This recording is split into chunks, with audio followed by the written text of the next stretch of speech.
As the saying goes, prevention is better than cure. But with easily transmitted diseases like the coronavirus and measles, prevention at times becomes a mammoth task. Like a prized fighter, our immunity needs constant training through exposure to a wide range of diseases. But with some pathogens, the body is unable to cope with the invaders. These pathogens can lead to sickness and even death. This is where vaccines come in.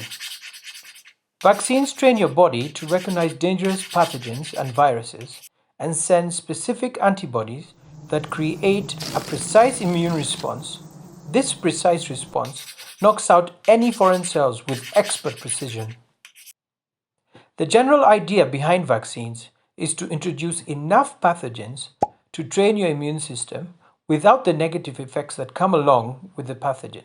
This practice can be traced back hundreds of years, where Buddhist monks drank small amounts of snake venom to build an immunity to deadly snake bites. This was not an exact science, but over time, the practice of drinking snake venom was proved to confer full immunity to the monks. In 17th century China, smearing cowpox onto the skin would give full immunity to smallpox, a potentially fatal disease. This practice was exported throughout the region and practiced throughout Asia and parts of Africa. Edward Jenner is considered to be the founder of vaccinology in the West. In 1776, he took a 13-year-old boy and vaccinated him with vaccinia virus or cowpox, which gave the young man full immunity to the smallpox virus. In 1778, the first official smallpox vaccine was developed, and through the 18th and 19th century, widespread use of the vaccine completely eradicated smallpox.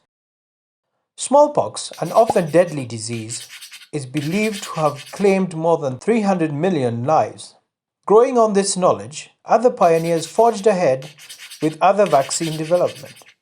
One of these vaccine pioneers was Louis Pasteur, a French biologist, microbiologist, and chemist, renowned for his discoveries in the world of vaccines. He poured endless hours of research into vaccine development, and in 1897 his research finally paid off, and the first cholera vaccine was invented. His research was used to create several other vaccines, like the anthrax vaccine in 1904, and the plague vaccine, and the Bacillus Clamet-Guerin, or the BCG for short. This vaccine is still widely used all over the world today, and in many countries, the BCG vaccine is given to babies just a few days after birth. Too bad the babies don't have a say in the matter, as the vaccine almost always leaves a small scar near where the needle pierced the skin.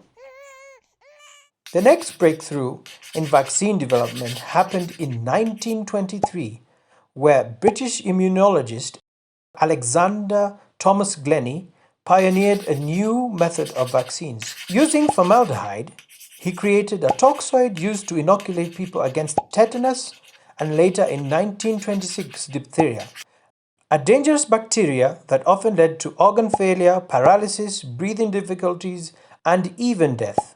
Between the 50s and the 80s, a newer method of oral vaccination was developed. Oral vaccines were much easier to administer than the traditional jab vaccine. The Salk or inactivated polio and the Sabin live attenuated oral polio vaccine were some of these vaccination breakthroughs. Polio was the leading cause of paralysis throughout the 18th and 19th century, but with the oral polio vaccine and its global rollout, polio was finally eradicated in 2012. However, while polio is still endemic in some parts of Afghanistan and Pakistan, this brings us to the modern age of vaccines and the advent of molecular genetics.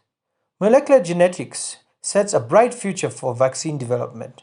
Traditional vaccines took decades to develop, but with the mRNA vaccine developed at warp speed to combat the coronavirus, all this changed. This technology is at center stage in the fight against many different diseases, with breakthroughs in HIV and cancer, all leveraging on this technology. Thanks for watching our video.